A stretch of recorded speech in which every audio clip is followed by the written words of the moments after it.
4월 28일 화요일 새벽 기도회 시작하겠습니다. 우리 다 함께 찬송 486장 부르겠습니다.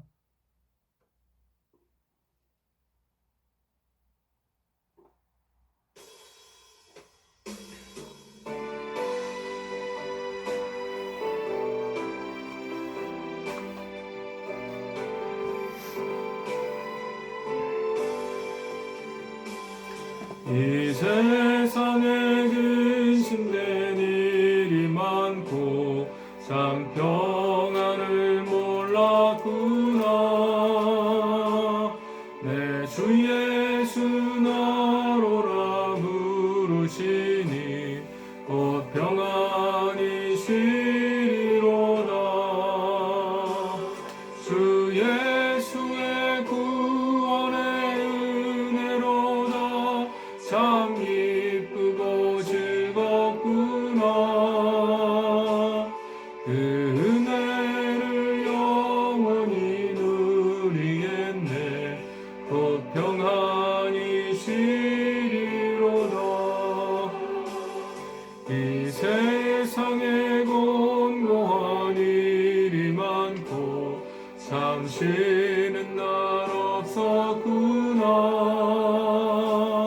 내 주 예수 날 사랑하시오니 곧 평안히 쉬리로다. 주 예수의 구원의 은혜로다. 참 기쁘고 즐겁구나. 그 은혜를 영원히 누리겠네. 곧 평안히 쉬리로다.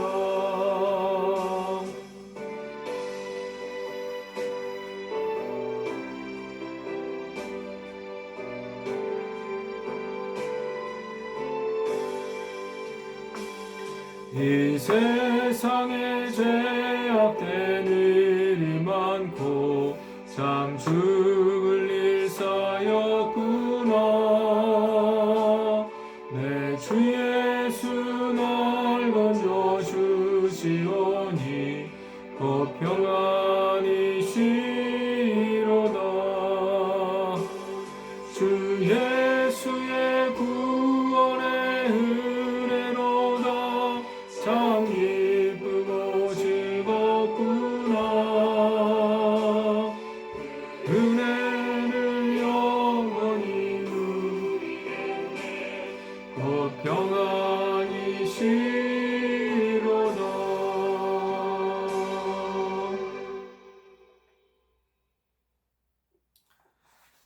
오늘은 민수기 5장부터 통독을 이어가도록 하겠습니다.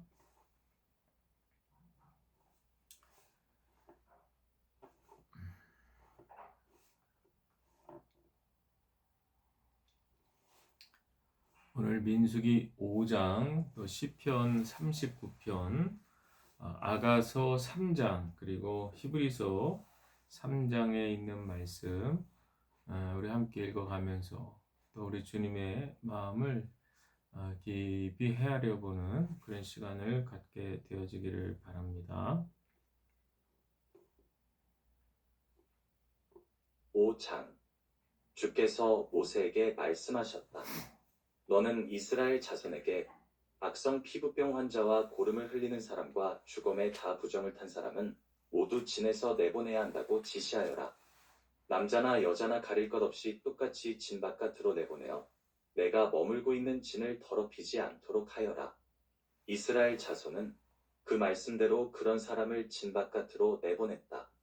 이스라엘 자손은 주께서 모세에게 말씀하신 대로 하였다. 주께서 모세에게 말씀하셨다. 너는 이스라엘 자손에게 일러라. 남자나 여자를 가릴 것 없이 남에게 어떤 잘못이든지 저질러서 그 일로 주를 대신하였을 때 그런 사람은 자기의 잘못을 깨닫는 대로 자기가 저지른 잘못을 고백하고 피해자에게 본래의 값에다가 5분의 1을 더 얹어서 갚아야 한다.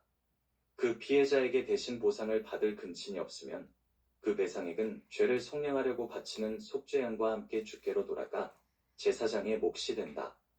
또한 이스라엘 자손이 바치는 거룩한 제물 가운데서 흔들어서 바치는 것도 모두 제사장의 몫이 된다. 각자가 가지고 온 거룩한 제물은 가져온 그 사람의 것이다. 그러나 그가 일단 그것을 어떤 제사장에게 주었으면 그것은 제사장의 것이다. 주께서 모세에게 말씀하셨다. 이스라엘 자손에게 말하여라. 내가 그들에게 전할 말은 이렇다. 어떤 남편이든지 아내가 잘못을 저질러 남편을 배반하여 남편 몰래 다른 남자와 동침하였는데 아내가 그 사실을 숨기고 있고 그 여인이 강요받음 없이 스스로 몸을 더럽혔는데도 증인마저 없고 현장에서 붙들리지도 않았을 경우에 남편이 자기 아내가 몸을 더럽혔으므로 화가 나서 아내를 의심하게 되거나 또는 아내가 전혀 몸을 더럽히지 않았는데도 다만 남편이 이 처증에 걸려 아내에게 미운 감정이 생기면 그 남편은 아내를 제사장에게 데리고 가서 아내의 몫으로 보릿가루 10분의 1 네발을 제물로 바쳐야 한다. 그 제물에는 기름을 붓거나 향을 얹을 필요가 없다. 그것은 미움 때문에 바치는 곡식 제물이며 잘못을 상기하여 기억하게 하는 곡식 제물이기 때문이다. 제사장은 그 여인을 앞으로 나오게 하여 주님 앞에 세운다. 제사장은 거룩한 물을 오직 그릇에 한 그릇 떠다가 성막바닥에 흙을 긁어서 그 물에 탄다. 제사장은 그 여인을 주 앞에 서게 한 다음 그 여인의 머리채를 풀게 하고 기억하게 하는 곡식제물, 곧 미움 때문에 바치는 곡식제물을 그 여인에게 주어서 들고 있게 하고 제사장 자신은 쓴 물, 곧 저주를 내리는 물을 자기 손에 들고서 그 여인에게 다음과 같이 말하면서 맹세를 시킨다. 어떤 남자와도 동침한 일이 없고 지금의 남편과 결혼한 이래 그를 배반하여 몸을 더럽힌 일이 없으면 저주를 내리는 이 쓴 물이 내게 아무런 해가 되지 않을 것이다. 그러나 내가 남편과 함께 사는 동안 그를 배반하여 내 몸을 더럽혔으면 곧 내 남편이 아닌 다른 남자와 동침한 일이 있으면 이때의 제사장은 그 여인에게 저주를 받아도 좋다는 맹세를 하게 한다. 주께서는 내 허벅지를 마르게 하고 내 배가 부어오르게 하는 저주를 내려 내 결의 가운데서 너를 본보기로 삼으실 것이다. 저주를 불러일으키는 이 물이 내 몸속으로 들어가서 내 배를 부어오르게 하고 내 허벅지를 마르게 할 것이다. 이렇게 제사장이 맹세를 시키면 그 여인은 아멘, 아멘 하고 응답하여야 한다. 그러면 제사장은 위에서 한 저주의 말을 글로 써서 그 쓴 물에 담가 씻는다. 이 쓴 물은 저주를 불러일으키는 물로서 제사장이 그 여인에게 마시게 하는 물이다. 저주를 불러일으키는 그 물이 그 여인의 몸속으로 들어가면 그 여인은 쓰라린 고통을 겪게 된다. 제사장은 그 여인의 손에서 미움 때문에 바치는 그 곡식제물을 받아서 주 앞에서 흔들고 제단으로 가져간다. 제사장은 그 곡식제물에서 정성의 표시로 한 움큼만 집어내어 제단에서 불사른다.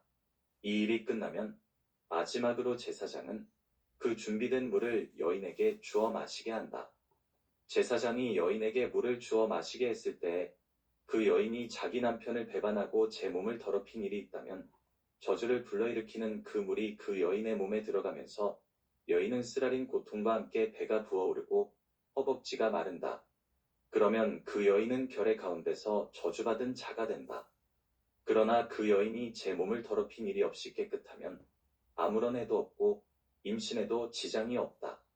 이것은 여인이 남편을 두고도 그를 배신하여 제 몸을 더럽혀 남편에게서 미움을 받을 때 하는 의식이다.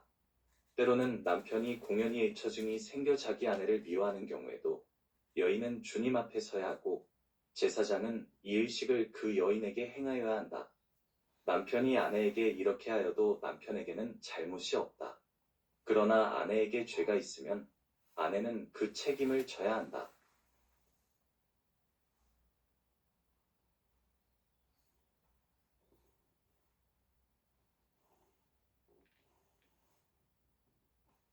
(39편) 여두둔의 지휘를 따라 부르는 다윗의 노래. 내가 속으로 나의 길을 내가 지켜서 내 혀로는 죄를 짓지 말아야지.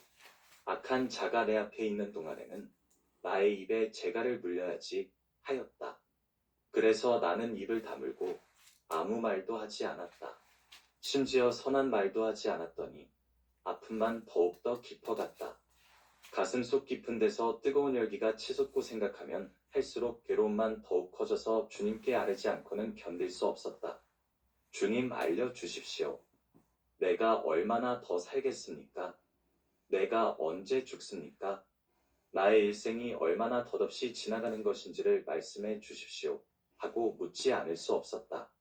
주께서 나에게 한 뼘 길이밖에 안 되는 날을 주셨으니 내 일생이 주님 앞에서는 없는 것이나 같습니다. 진실로 모든 것은 헛되고 살아있는 사람일지라도 한낱 입김에 지나지 않으니 셀라. 걸어다닌다고는 하지만 그 한평생이 실로 한 오락이 그림자일 뿐 재산을 늘리는 일조차도 다 허사이니 장차 그것을 거두어들일 사람이 누구일지는 아무도 모르는 일입니다. 그러므로 주님, 이제 내가 무엇을 바라겠습니까? 내 희망은 오직 주님뿐입니다. 내가 지은 그 모든 죄악에서 나를 건져 주십시오. 어리석은 자들의 비난거리가 되지 않게 해주십시오. 내가 잠자코 있으면서 입을 열지 않음은 이 모두가 주께서 하신 일이기 때문입니다. 주께서 내리신 재난을 나에게서 거두어 주십시오. 주의 손이 나를 치시면 내 목숨은 끊어지고 맙니다.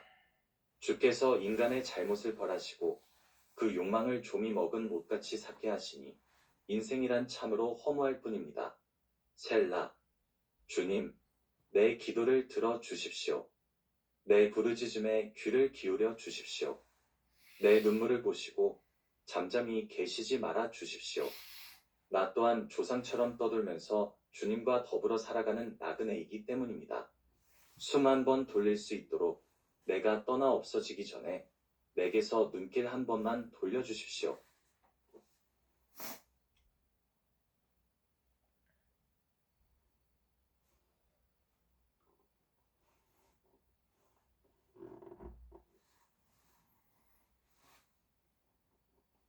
(3장) 나는 잠자리에서 밤새도록 사랑하는 나의 임을 찾았지만 아무리 찾아도 그를 만나지 못하였다. 일어나서 온 성읍을 돌아다니며 거리마다 광장마다 샅샅이 뒤져서 사랑하는 나의 임을 찾겠다고 마음먹고 그를 찾아 나섰지만 만나지 못하였다. 성 안을 순찰하는 야경꾼들을 만나서 사랑하는 나의 임을 못 보셨어요? 하고 물으며 그들 옆을 지나가다가 드디어 사랑하는 나의 임을 만났다. 놓칠세라 그를 꼭 붙잡고 나의 어머니의 집으로 데리고 갔다. 어머니가 나를 잉태하던 바로 그 방으로 데리고 갔다. 예루살렘의 아가씨들아, 노루와 들사슴을 두고서 부탁한다. 우리가 마음껏 사랑하기까지는 흔들지도 말고 깨우지도 말아다오. 거친 들을 헤치며 연기 치솟듯 올라오는 저 사람은 누구인가? 모략과 유향 냄새 풍기며 장사꾼들이 가지고 있는 온갖 향수 냄새 풍기며 오는구나. 아, 솔로몬이 탄 가마로구나. 이스라엘 장사 가운데서도 빼어난 용사 60명이 그를 호위하는구나. 모두들 칼로 무장했구나. 전쟁에 익숙한 군인들이 야간 기습에 대비하여 저마다 허리에 칼을 찼구나. 솔로몬 왕은 그 가마를 레바논의 나무로 만들었구나. 기둥은 은으로 입히고 닷집은 금으로 꾸미고 자리에는 보랏빛 털을 깔았구나. 그 아는 사랑으로 가득 찼구나. 예루살렘의 아가씨들아, 시온의 딸들아, 나와서 보아라. 솔로몬 왕이다. 그가 결혼하는 날, 그의 마음이 한껏 즐거운 날, 어머니가 씌워준 면류관을 쓰고 계시네.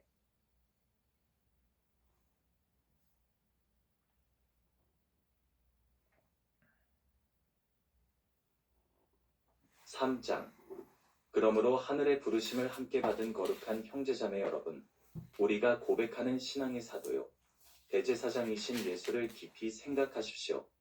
예수께서는 모세가 하나님의 온 집안에 성실한 것과 같이 자기를 세우신 분에게 성실하셨습니다. 집을 지은 사람이 집보다 더 존귀한 것과 같이 예수께서는 모세보다 더 큰 영광을 누리기에 마땅한 분이십니다. 어떤 집이든지 사람의 손으로 짓습니다. 그러나 모든 것을 지으신 분은 하나님이십니다. 모세는 하나님께서 장차 말씀하시려는 것을 증언하려고 섬기는 일꾼으로서 하나님의 온 집안에 성실하였습니다. 그러나 그리스도께서는 아들로서 하나님의 집을 성실하게 돌보셨습니다. 우리가 그 소망을 두고 확신과 자랑을 지니고 있으면 우리는 하나님의 가족입니다. 그러므로 성령이 이와 같이 말씀하셨습니다. 오늘 너희가 그의 음성을 듣거든 너희 조상들이 광야에서 시험받던 날에 반역한 것과 같이 너희 마음을 완고하게 하지 말아라. 거기에서 그들은 나를 시험하여 보았고 40년 동안이나 내가 하는 일들을 보았다. 그러므로 나는 그 세대에게 분노하여 말하였다. 그들은 언제나 마음이 미혹되어서 나의 길을 알지 못하였다. 내가 진노하여 맹세한 대로 그들은 결코 나의 안식에 들어오지 못할 것이다. 형제자매 여러분 가운데 믿지 않는 악한 마음을 품고서 살아 계신 하나님을 떠나는 사람이 아무도 없도록 조심하십시오. 오늘이라고 말할 수 있는 그날 서로 권면하여 아무도 죄의 유혹에 빠져 완고하게 되지 않도록 하십시오. 우리가 처음 믿을 때 가진 확신을 끝까지 가지고 있으면 우리는 그리스도께서 주시는 구원을 함께 누리는 사람이 될 것입니다. 오늘 너희가 그의 음성을 듣거든 반역하던 때와 같이 너희의 마음을 완고하게 하지 말아라 하는 말씀이 있는데 듣고서도 하나님께 반역한 사람들은 누구였습니까? 모세의 인도로 이집트에서 나온 사람 모두가 아니었습니까? 하나님께서 40년 동안 누구에게 진노하셨습니까? 죄를 짓고 시체가 되어서 광야에 쓰러진 그 사람들에게가 아닙니까? 하나님께서는 누구에게 하나님의 안식에 들어가지 못하리라고 맹세하셨습니까? 순종하지 않은 사람들에게 하신 것이 아닙니까? 우리는 결국 그들이 들어가지 못한 것이 믿지 않았기 때문임을 압니다. 아멘. 오늘 민수기 5장 말씀, 거룩에 대한 말씀이죠. 특별히 나병 환자, 또 유출증이 있는 그런 경우, 시체를 또 만져 부정하게 된 경우, 진영 밖으로 내보내야 된다. 이제 공동체의 생활이기 때문에 거기에 대한 철저한 그런 규례가 선포되고 있습니다.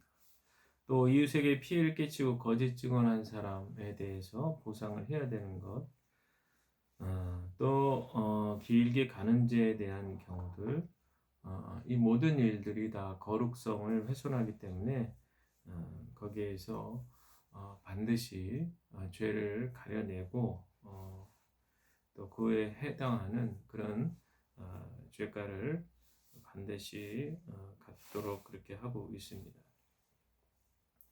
우리의 거룩이라고 하는 것이 눈에 보이는 뭐 주일 성수라든지 또 11조 헌금 또 뭐 봉사 생활 물론 이런 것들이 거룩함의 표지가 될 수 있겠지만 우리 기독교는 내면의 종교라고 하죠. 내면에서의 신앙이 바깥으로 이렇게 표현이 되는 것인데 가끔 보면 이제 이 출발점이 되는 내면은 조금 가볍게 생각하고 밖으로 드러나는 모습만 그렇게 중요하게 보다 보면 내면의 정원을 가꾸는 일에 소홀히 할 때가 있다라는 거죠.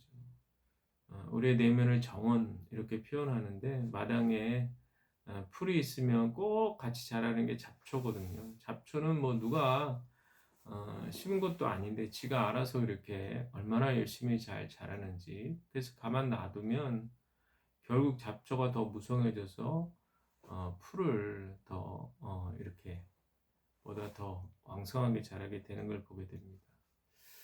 그래서 끊임없이 정기적으로 이 잡초를 뽑아줘야 되는 거거든요. 우리 마음도 마찬가지라는 거죠. 우리 정원이라고 표현했을 때, 마음의 정원이라고 표현했을 때, 우리 마음에 원치 않는 또 내가 육신의 소욕을 가지고 있기 때문에 일어나는 그런 여러 가지 죄성들을 항상 말씀과 기도로 살펴볼 수밖에 없다는 거죠. 그리고 우리의 힘으로 그것들을 뽑아내는 것이 아니라 항상 우리 주님을 의지하는 가운데 거룩성을 지키기 위해서 애를 쓰는 그런 우리의 모습이 되어야 할 것입니다. 시편 39편 헛된 인생 가운데 하나님을 참된 소망으로 둔 자의 노래이죠. 다윗은 자신의 언행을 항상 조심해야겠다 약속합니다. 왜냐하면 인생이 참으로 짧기 때문에 그런 것이죠. 우리의 이 말과 행동, 언행 너무나도 중요합니다. 일단은 언행이 일치해야 되고 또 우리의 이 말에 대한 교훈이 또 우리 잠언에도 보면 아주 주옥 같은 말씀들이 많이 나옵니다. 정말 우리가 정말 한정된 시간 속에서 말을 하는데 그 말 한마디의 말 속에서 정말 어떤 말을 우리가 하며 살아가는지를 우리가 한번 생각해 봐야겠다는 생각이 듭니다. 4절에 있는 말씀 보니까 주님 알려주십시오. 내 인생의 끝이 언제입니까? 내가 얼마나 더 살 수 있습니까? 나의 일생이 얼마나 덧없이 지나가는 것인지를 말씀해 주십시오. 다윗은 정말 하나님 앞에서 너무나도 인간의 삶이 초라하기 때문에 이런 어떤 고백들을 하고 있다는 것을 알 수 있습니다. 다윗도 참 인생을 돌아보면 파란만장한 인생을 살았잖아요. 그래서 지금 이제 이 시가 말년에 인생을 뒤돌아보면서 그러면서 하나님께 드려지는 기도, 자신의 삶을 회고하고 또 지나간 과거의 삶을 뉘우치는 이제 그런 내용들 속에서 얼마나 인간이 유한하고 죄인이고 한계가 많은가라는 것을 다시 한번 깨닫습니다. 헛되고 헛된 인생, 인간의 한평생인데 이것을 모르는 많은 사람들은 그저 굉장히 인생이 긴 것 같이 생각하고 물론 요즘에 뭐 100세 이상 산다고 하지만 영원을 사는 것은 아니거든요. 반드시 이 땅에서의 삶 속에 끝은 있다 라고 하는 거예요. 이제 하늘나라로 이사가기 전까지 그래서 그 지점까지 이 세상에서 어떤 모양으로 살아가는가라고 하는 것이 참 중요할 것이다. 그래서 시편 39편에서는 오직 하나님만이 우리 인생의 소망이 되어야 한다. 이것을 강조하고 있습니다. 아가서 3장인데요. 꿈속에서 연인을 찾아 헤매는 그 여인의 심정을 잘 묘사해 주고 있습니다. 한 여인이 사랑하는 사람을 찾기 위해서 성 안을 이잡듯이 그렇게 돌아다니고 있는 것이죠. 거리에서도 찾지 못하고 큰 길에서도 찾지 못하고 여기는 있나 저기는 있나 찾아 헤매지만 찾지 못하지만 그러나 멈추지 않고 계속 찾는 거죠. 그리고는 결국에는 만나게 됩니다. 그리고는 놓치지 않고 집까지 그를 데리고 가는 것이죠. 또 하나 꿈속에서 보는 장면은 솔로몬 왕이 자신을 맞으러 오는 그런 장면이죠. 이 사랑으로 충만한 이 여인의 심정, 그리워하는 여인의 심정, 꿈속에서조차 만나고 싶어하는 이 갈망, 결국에 그 간절함이 통해서 만나게 되는 이런 장면. 우리가 주님을 찾고 또 찾는 마음, 정말 이런 순수한 여인의 사랑하는 사람을 찾기 위해서 헤매이는 이런 모습을 우리가 다시 회복해야 될 것입니다. 머리로도 잘 알고 교리적으로 지식적으로 부족함이 없지만 중요한 건 매일매일 우리의 가슴이 주님 안에서 생명력을 유지하는 것, 이게 너무나도 중요할 것입니다. 우리가 기도를 통해서 또 주신 말씀을 통해서 우리가 예전에 가졌던 그 순수한 사랑이 회복될 수 있기를 위해서 기도하는 또한 우리 모두가 되시기를 바랍니다. 히브리서 3장에 있는 말씀, 우리의 대제사장. 히브리서는 이제 우리 예수 그리스도를 대제사장으로 그렇게 얘기하면서 깊이 생각하라고 권면합니다. 왜 예수 그리스도를 깊이 생각하느냐? 그 안에 깊은 안식, 참된 안식, 평안이 있기 때문에 그죠. 그러면서 오늘 이 3장에서는 그 당시 유대인들이 가장 큰 인물이라고 생각했던 구약의 모세죠. 모세와 예수님을 비교합니다. 그래서 예수님이 모세보다 더 크신 분이다 이렇게 소개하는 거죠. 5절에 있는 말씀 보니까 모세는 하나님께서 장차 말씀하시려는 것을 증언하기 위한 일꾼으로 하나님의 온 집안 사람에게 성실하였다. 6절에 보니까 그러나 그리스도는 아들로서 하나님의 집안 사람을 성실하게 돌보셨다고 했어요. 다르죠?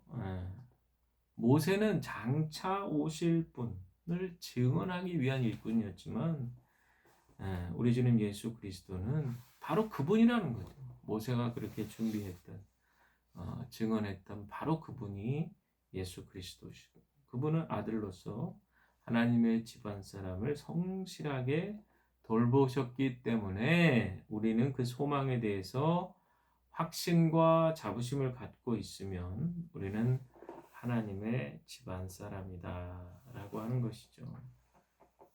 그래서 오늘 특별히 우리에게 주시는 레마의 말씀으로 받게 되는 것이 13절, 14절입니다. 오늘이라고 하는 그날 서로 권면하여 아무도 죄의 유혹에 빠져 완고하게 되지 않도록 하라는 거죠. 죄의 유혹에 빠지면 마음이 굳고 완고해지는 거죠.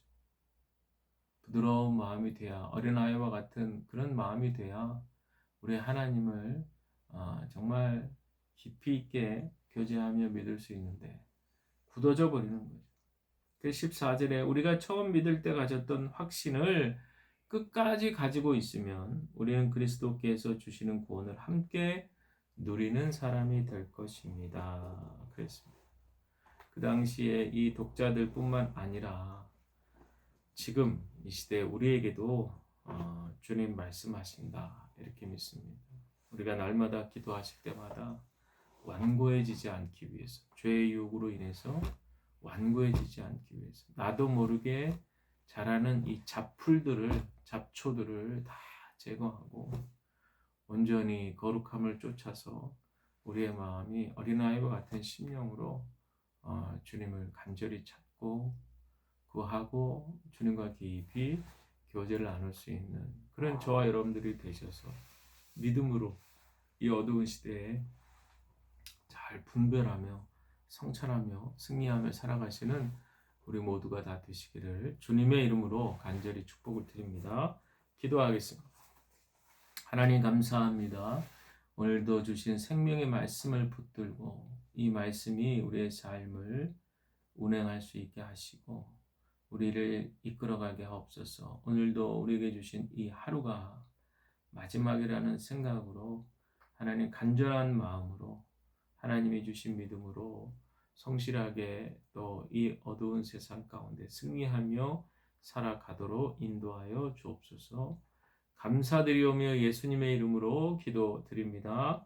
아멘. 하늘에 계신 우리 아버지, 아버지의 이름을 거룩하게 하시며 아버지의 나라가 오게 하시며 아버지의 뜻이 하늘에서와 같이 땅에서도 이루어지게 하소서. 오늘 우리에게 일용할 양식을 주시고 우리가 우리에게 잘못한 사람을 용서하여 준 것 같이 우리의 죄를 용서하여 주시고 우리를 시험에 빠지지 않게 하시고 악에서 구하소서.